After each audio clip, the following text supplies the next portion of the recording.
Tersadar di ICU, Ardi, seorang pengusaha kaya, mendengar percakapan telepon istrinya. Dan setelah tahu soal surat wasiat, dia langsung pura-pura koma. Assalamualaikum warahmatullahi wabarakatuh. Sebelum kita mulai masuk ke cerita, support channel ini dengan like, subscribe, dan nyalakan loncengnya. Ardi tiba-tiba tersadar, seolah ada tombol tak terlihat yang ditekan mengembalikan kesadarannya. Karena tubuhnya masih belum bisa merespon dengan baik, dia membuka matanya sedikit demi sedikit dan melihat dirinya berada di sebuah ruangan yang begitu putih sampai membuatnya mengernyitkan matanya kembali. Ya Tuhan, di mana aku? Dan kenapa tubuhku terasa sangat lemah dan tak bertenaga? Bagaimana aku bisa sampai di sini? Gumamnya. Jawaban dari pertanyaan-pertanyaannya itu datang dalam bentuk suara bip lembut dari berbagai sensor dan alat-alat yang terletak beberapa meter dari tempat tidurnya. Ardi memaksakan kesadarannya lagi dan menyadari bahwa dia sedang berada di ruangan rumah sakit. Tapi bagaimana dia bisa sampai di sini? Dan sebenarnya apa yang terjadi? Cahaya menyilaukan di atas kepalanya mengganggu konsentrasinya, dan dengungan di telinganya membuatnya merasa seperti ada alarm yang berbunyi di kepalanya. Kesadarannya langsung diserang oleh rasa sakit yang hebat, membuatnya mengerang pelan. Saat itu pun Ardi merasa sangat haus, tapi tak ada siapa-siapa yang bisa memberinya air, dan tak ada juga air minum dalam jangkauan tangannya.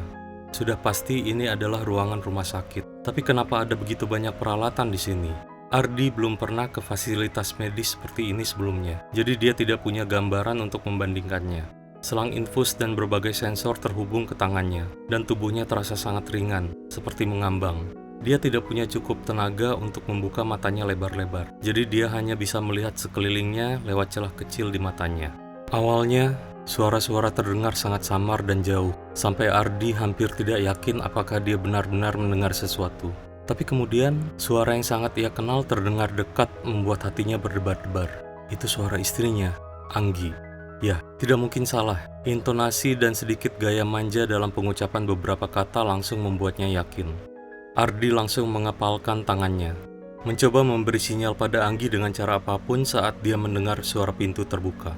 Pengusaha muda ini mengumpulkan tenaganya, berharap untuk mendengar apapun kecuali berita buruk ini. Dokter Tika, halo dok, gimana kondisi suami saya dok? Apa dia akan selamanya terbaring lemas seperti ini dan menderita? Mungkin kita harus mengambil tindakan yang lebih radikal, tanya Anggi dengan nada memelas. Sejenak ada ketegangan di ruangan itu. Lalu dokter Tika menjawab, saya akan memberi ibu satu nasihat. Berharaplah yang terbaik. Suami ibu memang tidak punya banyak peluang, tapi ibu tidak boleh menyerah. Dan saya juga menyarankan agar ibu mengurangi waktu di dekatnya, untuk menghindari kemungkinan penularan infeksi atau virus. Kalau ada perkembangan, ibu akan segera saya infokan. Tapi untuk sekarang, saya sangat menyarankan ibu untuk meninggalkan ruangan.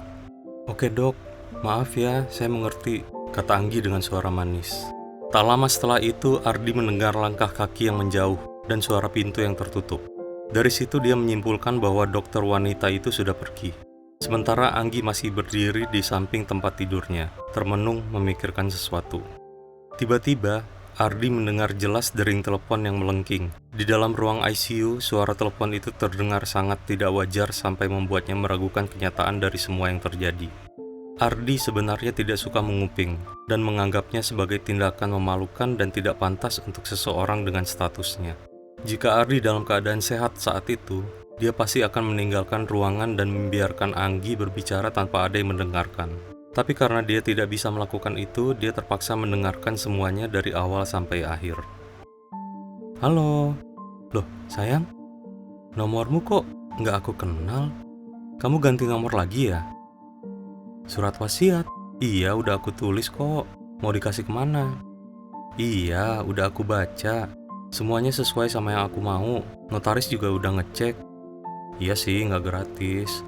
Tapi ya semua sekarang apa-apa harus bayar kan? Kamu tahulah. Setelah mendengar kata-kata istrinya, jantung Ardi berdegup kencang. Siapa yang diajak bicara Anggi dengan manisnya seperti itu? Dia bahkan bukan sekedar bicara, tapi terdengar seperti setengah merayu. Apa mungkin? Dan apa yang sebenarnya dia bicarakan soal surat wasiat itu?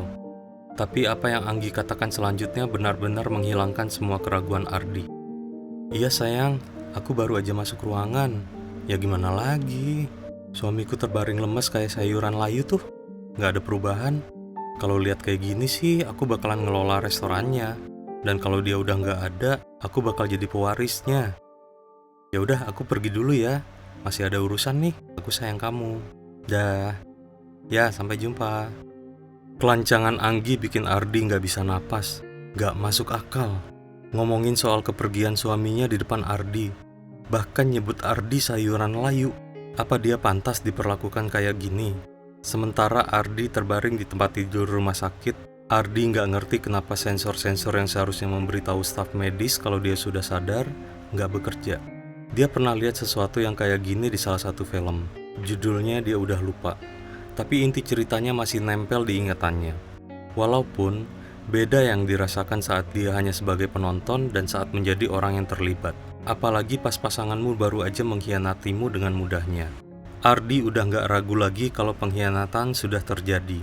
Tapi siapa yang menyelamatkan dia dari dalam mobil saat mobil terbakar? Siapa yang berani mengorbankan nyawanya buat dia? Di saat itu, kesadarannya mulai kabur, membawanya kembali ke kenangan tentang kejadian di hari naas itu. Pagi itu, Ardi memulai harinya seperti biasa. Nggak jauh beda dari hari-hari sebelumnya. Seperti biasa, dia bangun pas matahari baru terbit saat kebanyakan penduduk kota masih tidur nyenyak. Dari jendela rumahnya, pemandangan kota terlihat jelas. Pertama, Ardi bikin sarapan buat dirinya sendiri. Sederhana, tapi enak dan bergizi. Dia menuang jus jeruk dan cepat-cepat menggoreng telur dengan irisan daging. Setelah itu, dia habiskan beberapa menit buat berolahraga biar tubuhnya sepenuhnya bangun dan otot-ototnya kembali normal. Ardi selalu berusaha untuk hidup sehat. Setelah berolahraga, sambil membawa sarapan, Ardi keluar ke teras yang luas dan duduk di meja, menikmati udara pagi yang segar dan masih dalam keheningan. Dia pikirkan rencana hari ini untuk memastikan semuanya berjalan lancar. Anggi masih tidur di jam-jam kayak gini, yang bikin Ardi merasa agak kesepian. Setelah sarapan, pengusaha muda ini pakai setelan favoritnya dan berangkat kerja. Dia selalu berusaha datang sebelum restoran buka buat lihat siapa yang datang tepat waktu dan siapa yang telat. Ardi nggak suka keterlambatan, meskipun dia nggak buru-buru menghakimi mereka yang telat karena keperluan. Kayak Erna, dia pencuci piring di restoran Ardi. Erna tinggal di ujung kota dan harus naik bus ke tempat kerja. Ardi tahu betul kalau transportasi di rute itu nggak bisa diandalkan, apalagi saat cuaca lagi tidak bersahabat. Dan cuaca memang lagi tidak bersahabat di hari naas itu. Saat itu hujan mulai turun pagi-pagi. Awalnya, hujan hanya turun rintik-rintik, berputar-putar kayak pusaran kecil karena angin yang kencang. Lalu, hujan berubah jadi lebih ganas. Ardi suka cuaca kayak gini, meskipun dia tahu pendapatan hari ini bakal menipis. Pas hujan mengamuk di luar, warga kota nggak buru-buru ke restoran buat makan malam sambil minum sesuatu yang enak dan harum. Setelah memarkir mobil di depan pintu masuk, Ardi naikkan kerah jasnya dan sebentar keluar dari zona nyamannya. Tiupan angin kencang langsung membasahi wajah dan badan Ardi, bikin dia menggigil dan mempercepat langkah. Tukang bersih-bersih, Ajis, sudah sibuk dengan pelnya. Buru-buru membersihkan tangga sebelum pemilik restoran datang. Melihat Ardi, pria parubaya ini angkat tangan buat menyapa.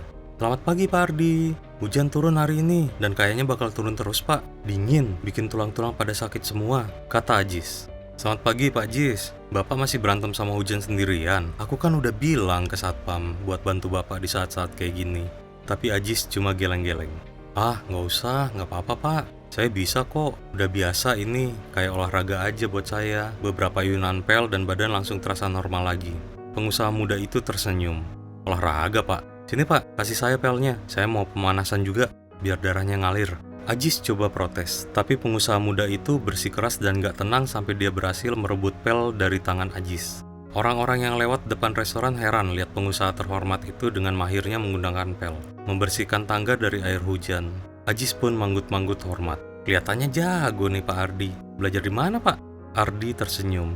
"Dari mana lagi? Waktu di rumah kakekku di kampung. Rumah kakekku udah tua Pak. Jadi kalau pas hujan badai, ya saya yang selalu bantu-bantu kakek ngepel. Pas rumah kemasukan air atau ada atap yang terlepas." Ajis memandang pemilik restoran itu dengan simpati. Ardi orang baik. Dia nggak pernah menyakiti Ajis dengan kata atau perbuatan. Bahkan kadang membelanya. Terutama di depan si admin yang suka ngebully orang yang lebih lemah. Saat Ajis ingat si brengsek itu, tiba-tiba dia muncul. "Pak Ardi, ngapain Bapak ikutan ngepel Pak? Anginnya kenceng banget, Bapak malah ngepel-ngepel. Bapak nanti sakit loh. Kita gimana nanti kalau Bapak sakit?" Teriak Bima dari belakang, suaranya nyaris tenggelam sama angin. Ardi menoleh dan bertatapan sama si admin. Tahu betul kalau Bima cuma pura-pura peduli dan sengaja menjilat. Ah, udahlah Bim, nggak apa-apa. Gimana kabar restoran? Supplier nggak ada masalah kan? Dan apa semua staff udah pada datang? Pas dengar pertanyaan terakhir, Bima langsung meringis kayak lagi sakit gigi. Semuanya udah pada datang kecuali si pencuci piring. Siapa namanya? Erna kalau nggak salah. Udah berapa kali ditegur, tetap aja nggak pernah datang tepat waktu. Ardi memandang Bima dengan tidak setuju, lalu menyerahkan pel kembali ke Ajis sambil berkata, Bima, kamu tahu betul kalau Erna punya 4 anak yang dia besarkan sendiri. Dan aku sudah minta kamu untuk tidak menyebutnya si pencuci piring. Erna adalah pekerja dapur atau anggota staf dapur. Belajarlah menghormati bawahanmu. Tanpa mereka, kamu nggak bisa membangun sistem kerja yang baik. Ucapan bos itu terdengar begitu tegas sampai Bima menggigil dan melirik ke arah Ajis dengan malu. Aduh, apa sih Ajis denger ya? Memalukan banget. Ya, Ajis jelas dengar, dan dia tersenyum lebar nggak peduli. Bima cuma bisa berpikir, nggak apa-apa, kita urus ini nanti. Yang penting bosnya pergi dulu, baru kita acak-acak semuanya. Di saat itu, sosok seorang wanita yang agak membungkuk muncul dari balik sudut, berusaha cepat-cepat menuju tempat kerja, berjalan menembus hujan. Oh, ini dia, Erna. Apa alasanmu kali ini? Busnya mogok lagi? Atau ada alasan lain yang lebih kreatif? Bima bertanya, tapi langsung berhenti di bawah pandangan tajam Ardi. Maaf Pak Bima, busnya berputar-putar di jalan, jadi saya harus cari alternatif. Jawab Erna dengan suara menyesal, matanya menunduk, hidungnya memerah karena dingin.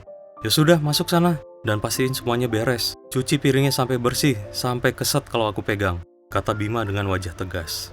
Erna mengangguk dan buru-buru menuju pintu masuk, tapi tiba-tiba dia tersandung di anak tangga, membuat sol sepatunya tergelincir di permukaan yang licin. Ardi, orang yang pertama bereaksi, menahan Erna tepat di saat yang paling berbahaya. Oh, terima kasih Pak, maaf saya ceroboh, kata Erna meminta maaf. Nggak apa-apa Bu Erna, ini bukan salah Ibu. Bima seharusnya segera bekerja dan bantu-bantu ngepel, kata Ardi menekankan kata terakhirnya. Setelah itu dia memegang tangan Erna untuk membantunya naik tangga yang licin. Meski nggak pakai sarung, telapak tangan Erna terasa sangat hangat bagi Ardi. Tapi tiba-tiba sesuatu yang aneh terjadi. Erna tiba-tiba terkesiap keras dan menarik tangannya dengan cepat. Ada apa Bu? Kamu terluka? Tanya Ardi dengan khawatir. Erna menunduk dengan rasa bersalah mengepalkan tangannya. Dia terlihat ketakutan, sama sekali nggak seperti dirinya yang biasa. Maaf, mungkin ini cuma imajinasi saya aja. Maaf sekali lagi Pak, kata Erna dengan terbata-bata. Rasa takut terpancar dari matanya, yang bisa Ardi rasakan sampai ke tulang. Tapi apa yang sebenarnya terjadi? Apa Ardi melakukan sesuatu yang salah? Apa dia terlalu keras memegang tangan Erna? Enggak, kayaknya enggak. Ardi menggeleng-gelengkan kepala kebingungan, lalu buru-buru menyusul Erna. Pengusaha muda ini menyusulnya di lorong di mana dia memanggilnya pelan-pelan, berusaha nggak menarik perhatian orang lain. Bu Erna, ada apa? Kenapa ibu kayak gitu? Erna terdiam dan memandangnya dengan tatapan aneh, seperti kasihan. Maaf, ini semua karena penglihatanku. Hah? Penglihatan apa? Tanya Ardi bingung. Wajah Erna memucat. Ya, penglihatan yang jadi kenyataan, kayak firasat tapi nyata. Ini dimulai sejak aku masih sekolah, waktu aku gegar otak di kelas olahraga. Waktu itu kita lagi panjat tali, dan aku jatuh. Tingginya sih nggak terlalu, tapi sejak itu semuanya dimulai. Ardi mengerutkan hening. Dan apa yang ibu lihat dalam penglihatan itu? Tiba-tiba saja air mata menggenang di mata Erna. Kecelakaan mobil. Mobil bapak warna apa? Hijau tua kan? Pas aku pegang tangan bapak, aku langsung ngerti. Mobil itu akan terlibat dalam kecelakaan mengerikan. Tapi ini bukan salah bapak. Kecelakaan ini karena seseorang yang sangat dekat dengan bapak. Aku melihatnya pas aku pegang tangan bapak. Rasanya kayak disambar petir. Ardi memandang rekan kerjanya dengan bingung. Dia nggak percaya dengan ramalan-ramalan begitu. Menurutnya itu cuma omong kosong. Dan semua peramal atau paranormal itu cuma penipu. Dulu waktu masih kuliah, ada seseorang tanda kutip nyonya yang meramalkan jalan panjang dan berliku menuju kesuksesan buatnya. So what, kata Ardi. Jalan panjang itu pasti ada dan butuh kerja keras. Tapi ramalan itu nggak ada hubungannya sama sekali. Erna memandang bosnya dengan khawatir. Sadar kalau Ardi nggak percaya sepatah kata pun yang dia ucapin. Maaf Pak Ardi, tapi tolong dengarkan saya. Hindari menyetir untuk sementara waktu ya Pak, kata Erna. Ardi cuma tersenyum. Nggak usah khawatir Bu, aku udah nyetir lebih dari 10 tahun dan nggak pernah ada masalah. Lagi pula, aku nggak pernah ngebut, jadi nggak perlu khawatir berlebihan, oke? Kecelakaan nggak ada dalam rencanaku. Erna mengangguk, tapi matanya memandang Ardi seolah dia sudah ditakdirkan untuk celaka. Ya sudah, kembali kerja aja dan jangan terlalu memikirkan hal negatif. Ngomong-ngomong, gimana kabar anak-anak ibu?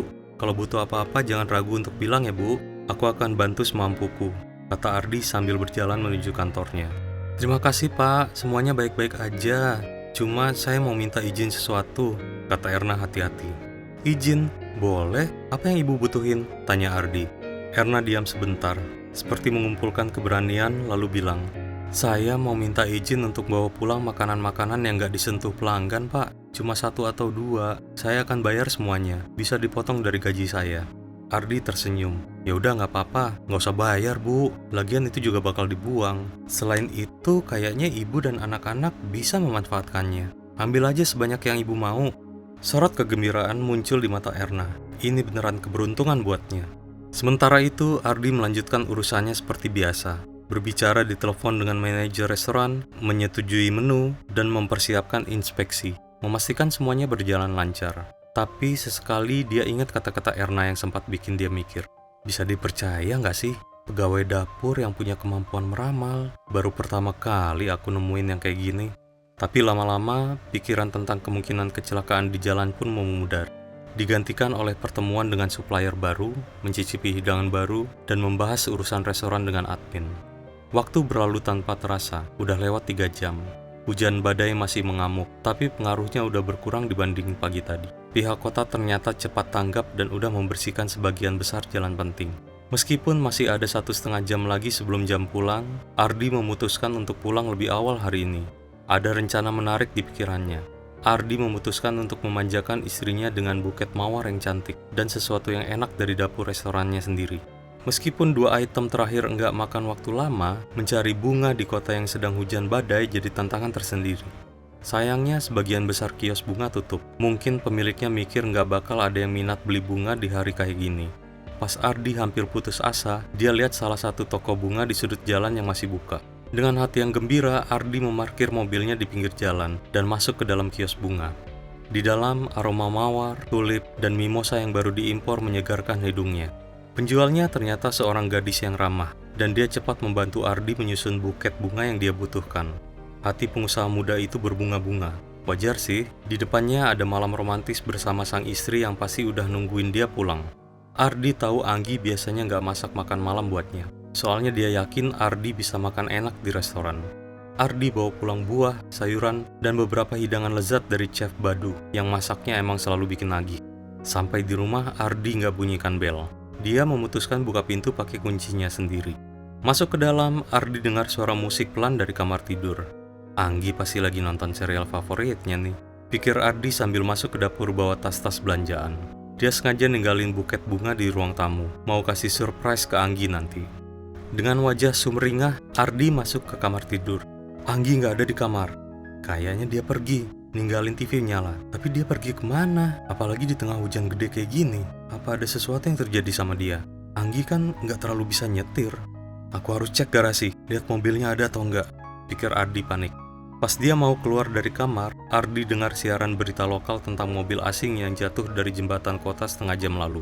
Dikemudikan oleh seorang gadis yang kurang berpengalaman. Jantungnya langsung berdebar kencang. Ya Tuhan, itu Anggi. Siapa lagi? Aku baru transfer uang tadi siang buat dia untuk beli baju baru.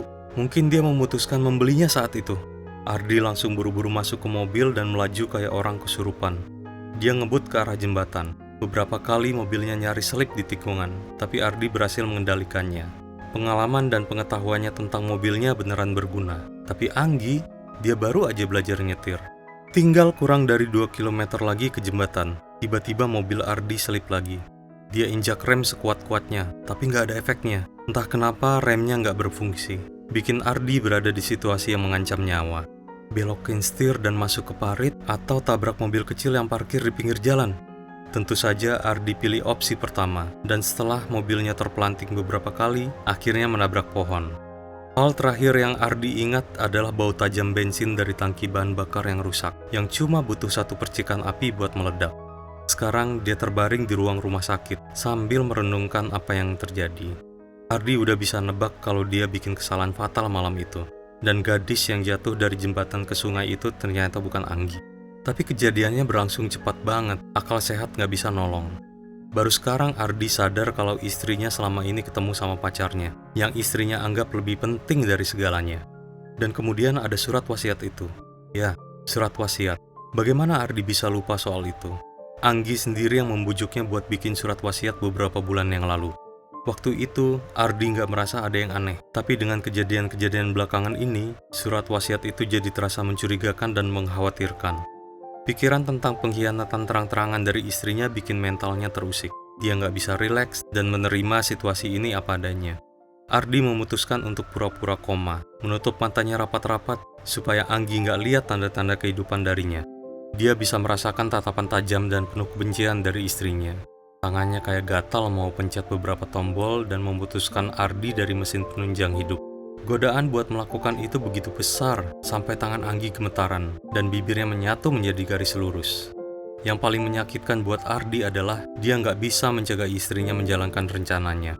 Bahaya itu begitu dekat sampai dia kayak ngerasain napas kematian di lehernya lagi. Untungnya, suara sepatu hak tinggi yang berdetak di lantai beton terdengar dari koridor, bikin Anggi buru-buru mundur. Dan semenit kemudian, suara familiar dokter yang merawatnya terdengar di ruangan. Oh, ini sering terjadi. Bikin pusing aja. Dia kayak udah siap ngubur pasien itu hidup-hidup, tahu nggak? Kenapa sih ada yang mau nikah sama orang kayak gitu? Teman bicara dokter Tika diam sebentar, lalu menjawab. Apa yang aneh dok? Katanya pasien itu punya restoran elit di kota. Dan dia juga udah bikin surat wasiat. Dari nada bicaranya, Ardi langsung tahu kalau itu suara perawat. Di saat itu, dokter Tika mendekati tempat tidur Ardi, melihat instrumen di alat-alat medis dan berkata keras-keras. Aneh, beberapa sensornya kayak mati, sus. Mungkin ada yang rusak. Kita perlu panggil spesialis nih, biar dia lihat apa yang terjadi. Tapi saya yakin bapak ini akan bertahan melawan segala rintangan dan membuktikan bahwa keajaiban itu mungkin. Perawat itu mengangguk sambil melihat dokter Tika pergi, mulai berurusan dengan sensor-sensor yang bermasalah. Tapi sebelum perawat itu bisa nyalain salah satunya, Ardi berbisik pelan. Air, kasih aku air. Perawat itu kaget banget, hampir melompat di tempat. Loh, bapak udah sadar? Kenapa nggak kasih tanda? Ardi mengumpulkan sisa tenaganya dan berbisik. Tolong, jangan bilang siapa-siapa kalau aku sudah sadar. Tentu kita nggak bisa bohongin dokter. Tapi setidaknya, biar ini jadi rahasia untuk hari ini. Perawat itu berpikir, permintaan pasien ini terdengar aneh, tapi mengingat tingkah istrinya, ini nggak terlalu mengejutkan buatnya. Apalagi Ardi cuma minta merahasiakannya untuk sementara. Oke, aku akan lakukan semuanya, tapi bapak masih belum bisa minum. Paling banter aku bisa basahi bibir bapak, bisik perawat itu ke pasiennya. Ardi menutup matanya, sadar kalau perawat itu benar. Dan 5 menit kemudian, sepotong kapas basah yang direndam air menyentuh bibirnya, memberikan kelembapan yang sangat dibutuhkannya. Ardi mencoba menghilangkan rasa hausnya sedikit demi sedikit, dengan lembut membuka bibirnya untuk menekan ujung kapas yang penuh dengan cairan berharga itu. Tentu saja itu nggak cukup, tapi Ardi nggak memaksa. Yang penting dia masih hidup dan nggak terbakar hidup-hidup dalam mobil. Sementara Ardi merenungkan hal itu, perawat memasang infus untuk memberikan nutrisi ke tubuhnya. Air mata syukur berkaca-kaca di mata Ardi saat dia melihat betapa perhatiannya perawat itu. Dan bagaimana dia berusaha membantu meski dalam situasi yang sulit. Enggak, mereka nggak akan dapat surat wasiat dan warisanku. Aku pasti akan pulih dan nggak akan kasih Anggi sepeser pun dalam perceraian, pikir Ardi, semakin yakin dengan kebenaran kata-katanya sendiri. Dengan susah payah menelan rasa sesak di tenggorokannya, Ardi menutup matanya dan terlelap dalam tidur yang nyenyak. Sementara itu, perawat itu masuk ke kantor dokter yang merawatnya dan menceritakan semuanya apa adanya. Dokter Tika mendengarkan dengan diam, mengerti bahwa bawahannya ini cuma ingin melakukan yang terbaik dan nggak punya maksud tersembunyi. Oke, aku nggak akan bilang ke istrinya kalau ada perkembangan dalam perawatannya. Kalau aku di posisinya, aku akan berdoa siang malam buat kesembuhan suamiku. Tapi si penyihir ini cuma mikirin warisan. Terima kasih udah waspada ya, Rin. Rina adalah nama perawat itu. Sorot kegembiraan muncul di mata Rina. Bukan berarti Ardi menarik perhatiannya secara khusus, tapi keinginan untuk membantu mengalahkan segalanya. Di saat yang sama, Anggi muncul di restoran dan mulai menerapkan aturannya sendiri. Dengan rambut merahnya yang menyala, dia memanfaatkan kondisi suaminya yang masih koma selama 3 minggu ini. Anggi memutuskan buat mengambil alih kendali restoran. Tatapan dingin dan kerasnya menembus kalbu setiap karyawan, menunjukkan ketidakpedulian dan penghinaan terhadap mereka. Kepala koki jadi yang pertama kena marah, dapat teguran dan denda karena pakai bahan-bahan yang terlalu mahal. Bu Anggi, tapi nggak gitu Bu, kualitas bahan akan mempengaruhi rasa makanan, protes si kepala koki. Pipi Anggi memerah karena marah. Jangan berani-berani membantah saya di sini. Apa kamu dengar? Apa yang aku bilang itu yang berlaku. Dan mulai sekarang, keputusan cuma ada di tanganku. Kalau nggak suka, cari kerja di warung pinggir jalan sana. Bakatmu lebih cocok di sana. Baik Bu Anggi, saya ngerti, kata si kepala koki dengan muram menundukkan kepalanya. Bima menyeringai, dia lebih suka manajer baru ini daripada yang sebelumnya. Ardi terlalu lembut dan perhatian, sementara Anggi lebih suka pendekatan agresif dalam mengelola bisnis restoran. Si admin berkata, Bu Anggi, kalau boleh usul, mungkin bisa pertimbangkan buat pakai kamera pengawas tersembunyi. Anggi memandang Bima dengan heran, tapi jelas suka dengan idenya. Emang ada kamera kayak gitu di sini? Admin itu tersenyum puas. Ada dong Bu, Pak Ardi nggak suka nonton rekamannya dan cuma pakai kamera itu kalau benar-benar perlu. Seringnya kamera itu cuma dimatiin, tapi sejak bos kecelakaan aku nyalain terus. Sekarang langsung kelihatan kalau ada yang nggak beres. Wah, bagus Bim, ide kamu soal kamera itu bagus banget, kata Anggi membuat si admin tersenyum puas. Beberapa menit kemudian, Anggi mulai memutar rekaman dan fokus mengawasi setiap gerak-gerik staf.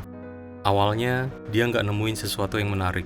Pelayan sibuk mondar-mandir di ruangan, kepala koki memimpin di dapur, dan pelayan menyambut tamu di pintu masuk. Semuanya berjalan seperti biasa. Sampai Anggi nemuin rekaman kemarin yang memperlihatkan Erna membawa tas besar. Lihat deh, dia pinter banget. Apa sih yang dia bawa dalam tas gede itu? Mungkin ngosongin kulkas sebelum pulang dan bawa semuanya. Dan ini semua terjadi di depan mata suamiku yang bodoh itu, gumam Anggi. Setelah mengamati Erna lebih dekat, Anggi memutuskan buat nyari bukti. Ayo kita lihat gimana kamu bisa ngeles kalau aku udah hadang kamu. Sayangnya, Erna nggak sadar kalau dia udah diawasi ketat selama ini. Pas jam kerja sudah selesai, Erna ambil beberapa sisa makanan yang udah disetujui kepala koki dan berjalan menuju pintu keluar. Dia udah sering ngelakuin ini sejak Ardi ngasih izin buat bawa pulang makanan yang nggak disentuh pelanggan. Tapi hari ini, semuanya berubah. Melihat Erna bawa tas kain besar, Anggi mendekati pintu dengan wajah menang dan bilang, "Mau pergi kemana kamu, Er? Ngambil makanan enak dan mau pergi dari restoranku begitu aja?" Erna kaget dan memandang Anggi dengan tatapan ketakutan. Kesedihan dan keputusasaan terlihat jelas di matanya. "Maaf Bu Anggi, tapi saya nggak mencuri apa-apa. Ini cuma sisa makanan yang udah dibayar tapi nggak disentuh pelanggan." Anggi menyeringai dengan penuh penghinaan. "Nggak disentuh? Siapa yang bilang begitu? Kamu? Kayaknya kamu udah keenakan ya. Apa ini?" "Oh salah, sayang cuma setengah." Air mata mulai menggenang di mata Erna. Dia nggak nyangka kalau si ahli waris yang menyebalkan ini bisa dengan mudah memutarbalikan segalanya. Gak usah nangis, oke? Air mata buayamu nggak ada gunanya buat aku. Ngerti? Begitu kamu dipecat, kamu bisa nangis setiap saat kalau kamu mau, kata Anggi dengan kasar. Erna terisak sedih dan mulai mengobrak-abrik tasnya. Yang bikin lebih menyedihkan adalah setengah jam sebelumnya, dia udah bayar makanan ini dengan gajinya yang akan datang. Sekarang, dia menghadapi pemecatan dengan tuduhan mencuri yang gak dia lakukan. Anggi saling pandang dengan Bima dan terus memarahi Erna. "Tapi saya nggak ngambil ini buat diri saya sendiri, Bu. Ini buat anak-anak saya," bantah Erna. "Alah, nggak usah bawa-bawa drama keluarga dan anak-anakmu. Aku nggak peduli. 3, 4, atau 5 itu urusan kamu. Kamu yang melahirkan mereka. Urus sendiri," kata Anggi dengan nada pedas. Dia cuma punya 2 anak sendiri dan 2 lagi dari pernikahan pertama suaminya, tambah si admin dengan sok membantu. Sejujurnya, yang Anggi butuhkan sekarang adalah kambing hitam buat nunjukin kekuasaannya ke semua orang. Erna, yang kebetulan jadi korban, akhirnya jadi sasaran empuk. "Erna, kamu dipecat. Kamu bisa pergi sekarang," kata Anggi sambil menunjuk ke arah pintu. Keputusasaan terlihat di mata Erna. Apa dia benar-benar bisa dipecat kayak anjing liar yang gak diinginkan? Si admin gak mau ketinggalan, ikut nimbruk. "Oh, aku hampir lupa Erna. Jangan harap gajimu bakal dibayar. Kamu ngerti kan? Uangnya bakal dipakai buat ganti rugi." Berita itu jadi pukulan telak buat Erna. Sadar kalau dia udah dihianati sama semua orang. Melihat ini, Ajis nggak tahan dan mendekat. Sudah jangan nangis, jangan menyiksa dirimu Kamu tahulah Bima lagi di atas angin sekarang, makanya dia bisa berbuat semaunya. Dan kalau Pak Ardi udah sembuh, kekuasaannya bakal berakhir. Nih aku ada sedikit uang dari pensiunanku, bisa kamu manfaatkan. Kamu bisa bayar kapanpun kamu bisa, gak usah buru-buru, kata Ajis si tukang bersih-bersih sambil memeluk bahu wanita itu. Terima kasih Pak Ajis buat semuanya. Bapak tahu, aku sangat berharap sama uang gajiku. Tapi malah begini jadinya. Kita berjuang sama anak-anak di rumah susun sewaan. Dan pemiliknya terus naikin harga sewa. Bilang kalau aku dapat tunjangan anak, jadi gak bakalan miskin. Jawab Erna sambil menahan tangis. Si kakek itu menggelengkan kepala. Dia merasa kasihan sama Erna. Rekan kerja yang baik, kalem, rajin, gak pernah ngomongin orang lain. Dan si Bima, si admin itu, adalah pembuat onar kelas 1. Ajis ingat Bima dari masa kerjanya di SMA, di mana dia udah jadi guru keterampilan selama lebih dari 40 tahun. Dulu, waktu masih jadi murid, Bima berperilaku sangat kurang ajar, menghina mereka yang lebih miskin atau lebih lemah darinya. Ajis pernah coba mempermalukan Bima, tapi sia-sia. Dan suatu malam, bengkel tempat latihan keterampilannya kebakaran. Banyak yang nyalahin Ajis, bilang dia nggak matiin rokoknya dengan benar. Padahal dia nggak pernah merokok seumur hidup dan selalu patuh sama aturan keselamatan kebakaran. Misteri itu akhirnya terungkap, dan ternyata Bima yang lakuin pembakaran itu bersama sekelompok teman remajanya. Waktu itu Ajis nggak bisa membuktikan apa-apa, dan akhirnya dipecat dari sekolah dengan catatan buruk di riwayat kerjanya. Tapi pemecatan itu nggak terlalu mengganggu Ajis, karena saat itu sudah masuk masa pensiunnya, dan nggak ada lagi yang perlu dia khawatirin. Setelah 5 tahun berlalu, karena takdir, Bima dan si kakek tukang bersih-bersih ini bertemu lagi. Meski sekarang dalam kapasitas yang sangat berbeda. Tentu saja Bima pura-pura nggak kenal mantan gurunya. Tapi Pak Ajis nggak bodoh. Dia udah terlalu berpengalaman di hidup ini buat percaya sama omongan orang-orang kayak Bima. Sambil memegang erat uang yang diberikan Ajis, Erna pelan-pelan berjalan menuju halte bus. Tenggelam dalam pikiran suramnya, Erna berjalan pelan di jalanan ketika tiba-tiba dia mendengar suara bisikan samar. Dia masih belum terlalu jauh dari restoran Ardi, jadi dia cepat-cepat menoleh, mengira Ajis mengikutinya untuk ngomong sesuatu. Tapi nggak ada siapa-siapa di belakang Erna. Suara misterius itu terdengar lagi, dan Erna sadar suara itu datang dari salah satu lorong jalanan di dekatnya. Sadar bahwa seseorang jelas butuh bantuan, dia hati-hati mendekat dan langsung kaget. Di sana terbaring seorang pria dengan kepala berdarah, mengerang pelan dan tidak sadarkan diri di jalanan yang kotor. Pikiran pertama Erna adalah pria ini mungkin mabuk dan jatuh, kepalanya terbentur. Tapi ketika dia membungkuk di atas pria itu, dia langsung sadar kalau dia sama sekali nggak mabuk. Tanpa berpikir panjang, Erna mengangkat pria malang itu dan mencoba membantunya berdiri. Pria itu perlahan-lahan mulai sadar, menandakan bahwa efek pukulan di kepalanya mulai hilang. Sial, gimana ini bisa terjadi? Brengsek, jangan sentuh Mipu. Pria itu bergumam dalam keadaan setengah sadar. Sementara itu, Erna yang membungkuk menahan berat tubuh pria asing itu membawanya ke gudang Ajis. Mengira pria yang terluka itu cuma mengigau, dia mencoba mengabaikan gumamannya dan terus berjalan menuju tujuan. Pria yang dia selamatkan ini jelas-jelas seorang gelandangan dan bisa mati kedinginan di jalanan dalam cuaca dingin seperti ini. Melihat Erna yang terengah-engah, Ajis langsung membantu. Dia cepat-cepat membaringkan pria itu di tempat tidur lipat yang dulu pernah jadi sofa. Nah, sekarang lebih baik. Ayo obati luka di kepalanya. Dia bakal cepat pulih kok, kata Ajis sambil menghela napas lega, mengambil perban, kapas, dan antiseptik dari kotak P3K. Pak Ajis bisa nanganin, Pak. Apa kita panggil ambulans saja? Tanya Erna cemas. Tapi Ajis cuma geleng-geleng. Nggak perlu, buat apa ganggu orang-orang dari pekerjaan yang lebih penting? Dulu aku pengen jadi dokter waktu muda. Tahun setengah aku kuliah di sekolah kedokteran. Terus memutuskan buat jadi perawat. Tapi nasib nggak berpihak. Akhirnya aku jadi guru. Tapi aku tahu cara memberikan pertolongan pertama, jadi jangan khawatir. Anak muda ini kuat, dia pasti bisa melewati ini, kata Ajis meyakinkan. Wajah Erna langsung cerah dengan senyum manis. Saat pria yang terluka itu membuka matanya dan mulai memutar-mutar kepalanya, mencoba memahami di mana dia berada. Tenang kawan, tenang, kata Ajis dengan lembut. Jangan bergerak dulu terlalu banyak, rebahan aja dulu, biar kamu sadar dulu sepenuhnya. Kamu masih ingat nama kamu kan? Ajis bertanya hati-hati. Pria itu memaksakan senyum. Tentu aja, Rahmat, itu namaku. Aku babak belur gara-gara kucing. Anak-anak orang kaya itu lagi nyari hiburan, dan mereka memilih kucing sebagai korban. Mipu, kucing jalanan, dia sering nongkrong di dekat pasar ikan. Gak takut sama semua orang. Jadi pas aku lihat mereka ngerjain dia, aku langsung maju. Aku berhasil ngejatuhin 2 orang, tapi yang ketiga, si brengsek itu, ngehantam kepalaku pakai sesuatu. Ajis mengangguk penuh simpati. Ya, hal kayak gitu emang sering kejadian. Tinggal di sini dulu aja, sampai kamu benar-benar pulih. Di sini hangat dan ada kompor kecil, jadi kamu bakal nyaman. Rahmat menatap Erna dengan penuh rasa terima kasih, karena dia nggak cuek dan mau nolongin di saat sulit. Erna melirik jam tangannya, lalu menghela napas panjang. Ya, sepertinya aku harus naik taksi sekarang. Tabunganku bisa habis nih, udah nggak ada bis lagi.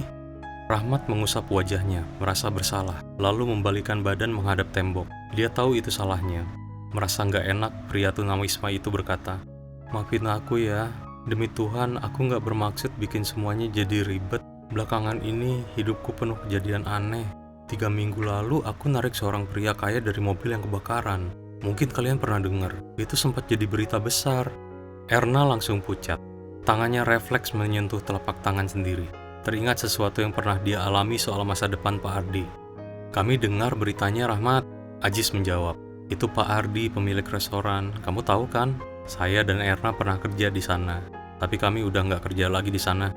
Rahmat menggeleng-geleng kepala pelan, lalu meringis kesakitan. Lehernya kaku, dan tiap gerakan sedikit mendadak bikin nyeri.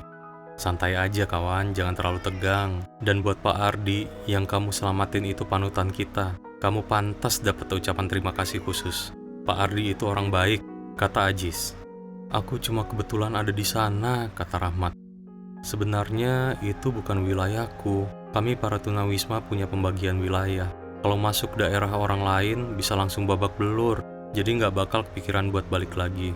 Tapi waktu itu ada kecelakaan, asap hitam membumbung tinggi, orang-orang cuma berteriak lari ke sana kemari. Tapi nggak ada yang nyoba nolong pria itu. Tangki bensinnya bisa meledak kapan aja." Rahmat mulai menceritakan semuanya. Ajis menatap pria itu dengan rasa hormat yang nggak bisa disembunyikan. Jauh di lubuk hati dia tahu Rahmat itu orang baik. Kalau bukan, dia nggak bakal nekat nolong kucing jalanan kan? Rahmat menarik napas panjang, menyentuh luka di pelipisnya, lalu melanjutkan. "Begitu aku lihat seseorang bisa terbakar hidup-hidup, aku langsung lari ke mobil. Aku ambil batu besar, aku hancurin kaca jendela, lalu aku mulai narik dia keluar. Di sekitar orang-orang teriak-teriak, bilang kalau mobilnya bakal meledak. Akhirnya aku berhasil. Aku seret dia menjauh dari mobil, dan setelah itu, boom!"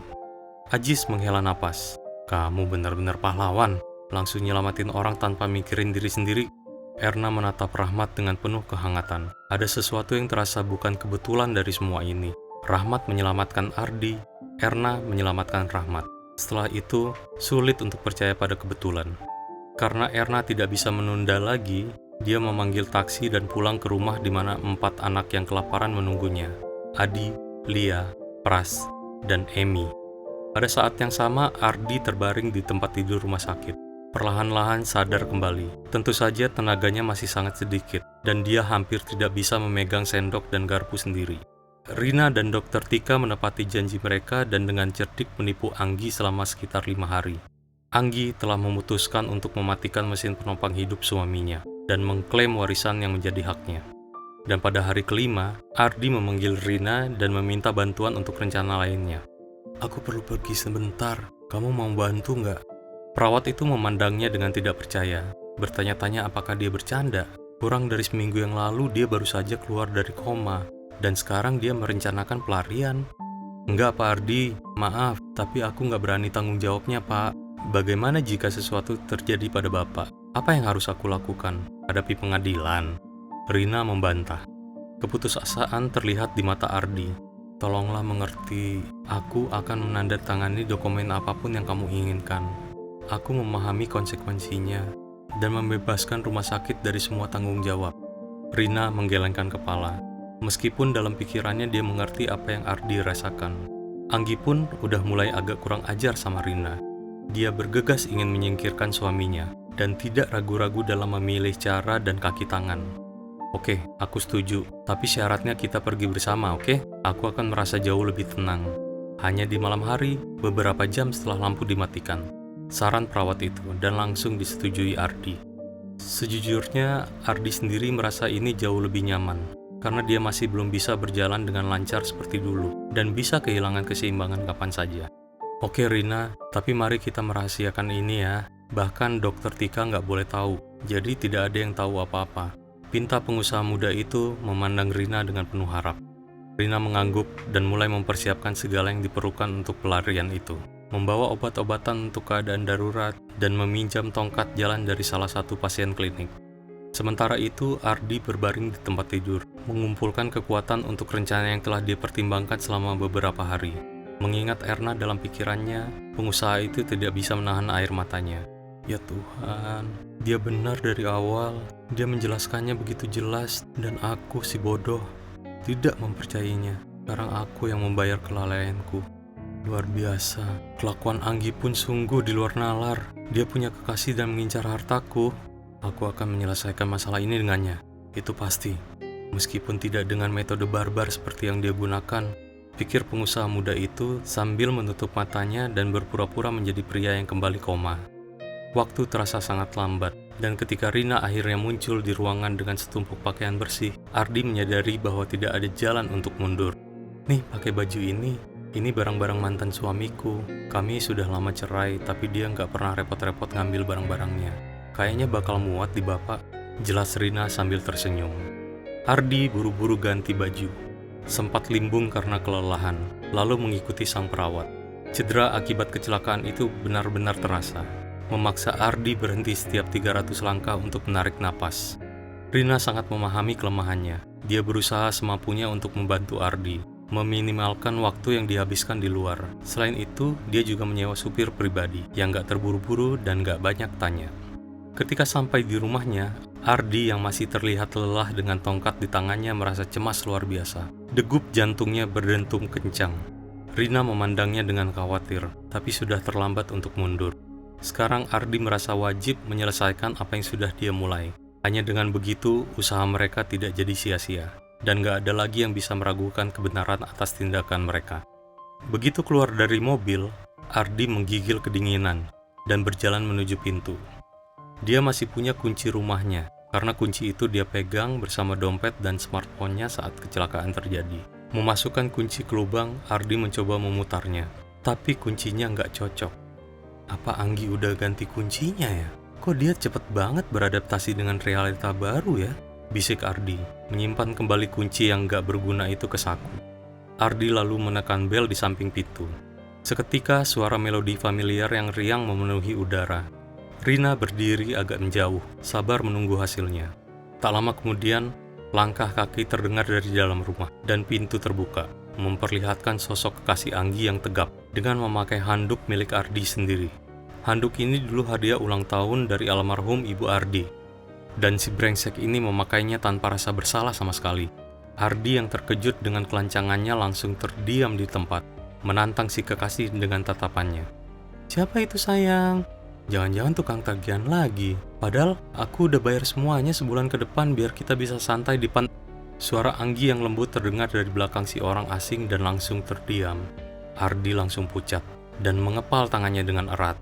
Tanpa merasa malu dengan kehadiran kekasihnya, Anggi langsung jatuh berlutut. Ardi, maafin aku. Ini bukan seperti yang kamu pikirkan. Sumpah, aku kira kamu cuma punya beberapa hari lagi. Dokter gak kasih kabar apa-apa. Dan keajaiban gak mungkin terjadi. Ardi menggertakkan giginya dan berkata dengan suara tertahan. Aku kasih kamu 5 menit buat ngumpulin barang-barangmu dan pergi dari rumah ini. Kekasih Anggi langsung menegakkan bahunya yang kekar dan memandang sinis pada pemilik rumah. Dengar bro, lu pergi berobat aja dan jangan ganggu hidup orang normal. Sayang ya waktu itu lo gak mati. Ardi menggenggam tongkatnya begitu erat sampai jarinya memutih. Brengsek, lo pikir lo udah ngubur gua hidup-hidup, dan gua yakin kecelakaan itu direkayasa. Gua akan pastiin semua kebenarannya terbongkar. Begitu mendengar ini, si tukang gertak langsung ciut, dan dengan menunduk berjalan ke dalam rumah untuk ganti baju. Kisah cinta si tukang gertak dengan Anggi berakhir secepat dimulainya, dan sekarang saatnya pembalasan untuk semua yang terjadi. Tentu saja Ardi nggak bisa membuktikan keterlibatan Anggi dalam kecelakaan itu. Tapi saat itu juga, dia mencabut semua sumber keuangan Anggi dan memblokir semua kartu serta rekeningnya. Dulu, Ardi pernah menyelamatkan Anggi dari kehidupan biasa-biasa aja di kota kecil. Berusaha keras untuk membuat Anggi merasa seperti seorang pengusaha sukses. Tapi setelah pengkhianatan seperti ini, dia nggak bisa memaafkannya. Dulu juga, Ardi pernah menyelamatkan Anggi dari tuntutan pidana karena penipuan yang katanya nggak dia lakukan. Nggak disangka, Anggi adalah penjahat kelas kakap yang hanya peduli pada kekayaan sendiri. Karena kejadian baru ini, Ardi menghubungi penyidik lagi dan bilang kalau kasus mantan istrinya harus diselidiki ulang. Begitu mendengarnya, Anggi langsung mengambil vas bunga berat untuk memukul kepala suaminya. Tapi Rina waspada dan berhasil menghentikan tangan si penipu tepat waktu. Di saat yang sama, beberapa mobil polisi tiba di depan rumah Ardi, dan petugas berseragam preman lengkap dengan senjata keluar dari mobil. Bagi Anggi dan kekasihnya, semuanya sudah berakhir. Ardi, di sisi lain, memandang mantan istrinya yang sudah diborgol dengan tatapan sedih, lalu ambruk karena kelelahan. Mungkin kalau Rina nggak ada, dia bisa koma lagi. Tapi alih-alih dia pelan-pelan terjatuh ke lantai, ditopang oleh tangan penuh perhatian dari perawat muda itu. Ardi nggak lagi mendengar suara ambulans, dan baru bangun keesokan paginya terkejut oleh suara-suara samar. Kali ini bukan istrinya yang sedang membicarakan wasiat dengan kekasihnya, tapi teman-teman setia dan orang yang bisa dipercaya. Pak Ajis si tukang bersih-bersih, Erna si pencuci piring, dan Rahmat si tunawisma. Setelah dilihat lebih dekat, Ardi langsung mengenali pahlawan jalanan itu, yang menariknya keluar dari mobil terbakar, tapi memilih untuk tetap diam. Memeluk bahu Erna, Rahmat dengan terbata-bata menjelaskan bahwa dia memilih menghilang karena takut terlalu jadi perhatian. Sambil mendengarkan Rahmat, Ardi mulai berpikir kalau dia ingin melihat Rahmat sebagai manajer di restorannya. Perasaan yang sama juga dirasakan oleh Erna, yang sudah berhak naik jabatan jadi pelayan atau bahkan asisten koki berkat kerja kerasnya. Tapi dia bebas memilih jadi apapun yang dia mau, pikir Ardi. Bagaimanapun, Ardi siap memenuhi semua keinginan mereka. Tapi pertama-tama, dia ingin mengungkapkan perasaannya pada Rina secara terbuka. Perasaan yang sudah tumbuh di hatinya selama semua cobaan ini terjadi. Mata Rina pun berkaca-kaca, dan jawabannya langsung memicu tepuk tangan meriah dari semua teman-teman Ardi. Iya, aku setuju, tapi tolong, kedepannya jauhin rumah sakit ya, kata Rina sambil bercanda. Rahmat tersenyum dan melirik ke arah Erna, memberi isyarat yang jelas kalau dia setuju dengan pengusaha muda itu, menjadi seorang manajer, dan juga siap jadi ayah dari 4 anak Erna. Atau mungkin bahkan 5, siapa yang tahu? Kalau ada rasa saling menghargai dan cinta, semua hal lain akan berjalan lancar, mulai dari pernikahan, kehamilan, sampai tawa ceria anak-anak.